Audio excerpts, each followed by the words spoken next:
Ready start. महोदय, स्वतंत्रता प्राप्त करने के लिए स्वतंत्रता आंदोलन के दौरान हमारे देश के लोगों ने जो भारी कष्ट सहे थे, जो बड़े बड़े बलिदान किए थे, उन सबको हमें हमेशा याद रखना होगा। हम लोगों के आभारी हैं। मैं उन सभी लोगों को प्रणाम करता हूँ जिन्होंने महात्मा गांधी और दूसरे महान नेताओं के नेतृत्व में स्वतंत्रता के आंदोलन में भाग लिया था। हमारे संविधान का निर्माण करने वालों ने प्रजातंत्र, समाजवाद और धर्मनिरपेक्षता के सिद्धांतों पर आधारित लोकतंत्रीय शासन प्रणाली हमें दी थी। उस समय से अब तक हमने इस दिशा में काफ़ी विकास किया है और अब लोकतंत्र की जड़ें इस देश में बहुत गहरी हो गई हैं। यहाँ जनता की इच्छा ही सब कुछ है, उसी में शासन की शक्ति है। इसलिए हमारा अपनी लोकतंत्रीय परंपराओं पर गर्व करना उचित है। राजनीतिक स्वतंत्रता प्राप्त करने के बाद हमारे ऊपर बहुत बड़ी जिम्मेदारियां आ गई थी। हमारा सबसे पहला काम था आर्थिक स्वतंत्रता प्राप्त करने के लिए कोशिश करना, जिसके बगैर दूसरी सभी स्वतंत्रताएं केवल खाली नारे बनकर रह जाती। हमने योजनाओं के द्वारा आर्थिक विकास का रास्ता चुना है। यह लोगों की इच्छा और उनकी सहमति के द्वारा अपनाया गया रास्ता है। हमें आर्थिक योजना का 50 वर्षों का अनुभव है और विगत वर्षों में हमारे देश ने अनेक दिशाओं में महत्वपूर्ण उन्नति की है। कृषि और औद्योगिक उत्पादन के लिए पक्की बुनियादें रख दी गई हैं, जिनसे विकास की दरों में भारी वृद्धि हुई है। इसके साथ ही साथ स्वास्थ्य और शिक्षा जैसे दूसरे क्षेत्रों में भी हमने उन्नति की है।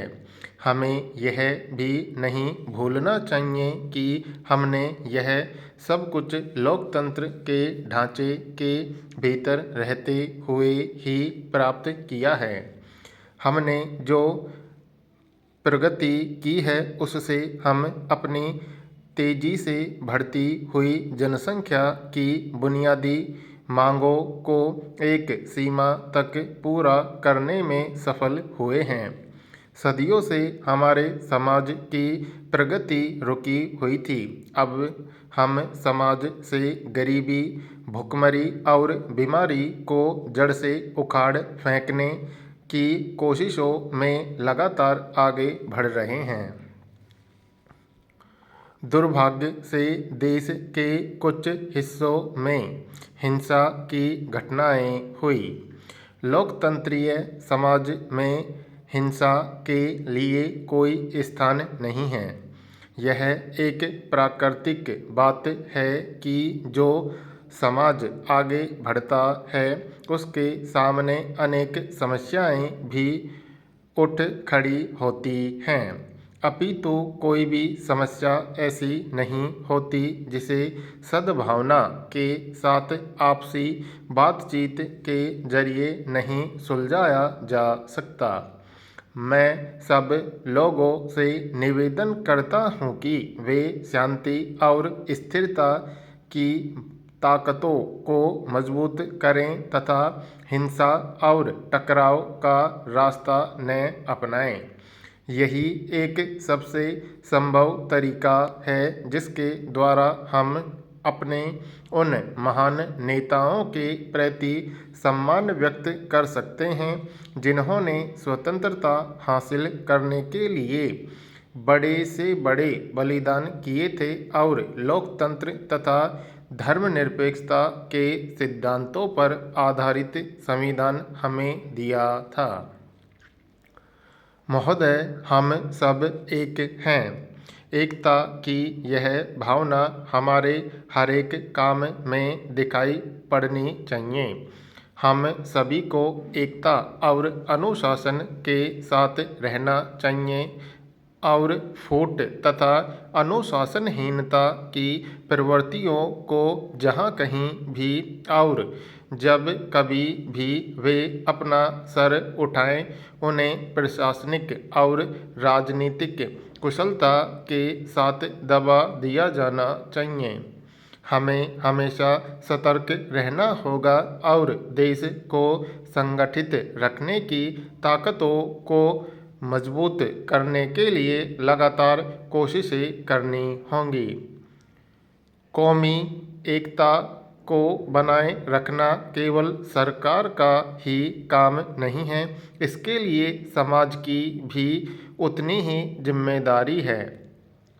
स्कूलों, कॉलेजों, विश्वविद्यालयों तथा दूसरी शिक्षा संस्थाओं को इस तरफ पूरा ध्यान देना चाहिए। यदि शिक्षक और शिक्षा संस्थाएं युवकों को सही रास्ता दिखाएं तो आज का नौजवान कभी भी दंगे फसाद की ओर ध्यान नहीं देगा। इसलिए नौजवान पीढ़ी को ठीक या गलत रास्ते पर लाने की जिम्मेदारी अध्यापकों पर सबसे ज़्यादा है। मैं शिक्षा शास्त्रियों और समाज के जिम्मेदार लोगों से अनुरोध करता हूँ कि वे युवा शक्ति का दुरुपयोग न होने दें और उनके चरित्र निर्माण की ओर पूरा ध्यान दें तथा उनमें देश प्रेम जागृत करें। युवकों में फैलते असंतोष के लिए अगर हमारी शिक्षा प्रणाली में कहीं कोई दोष है तो उसे दूर किया जाए। धार्मिक गुरुओं और नेताओं का समाज में महत्वपूर्ण स्थान होता है। वे राष्ट्रीय एकता और सामाजिक तथा आर्थिक विकास में अपनी अहम भूमिका निभा सकते हैं। वे दहेज प्रथा तथा ऊंच नीच जैसी सामाजिक बुराइयों को दूर करने और महिलाओं की शिक्षा, उनके स्वास्थ्य तथा परिवार कल्याण जैसे कार्यों के लिए वातावरण बनाकर रचनात्मक कार्य कर सकते हैं।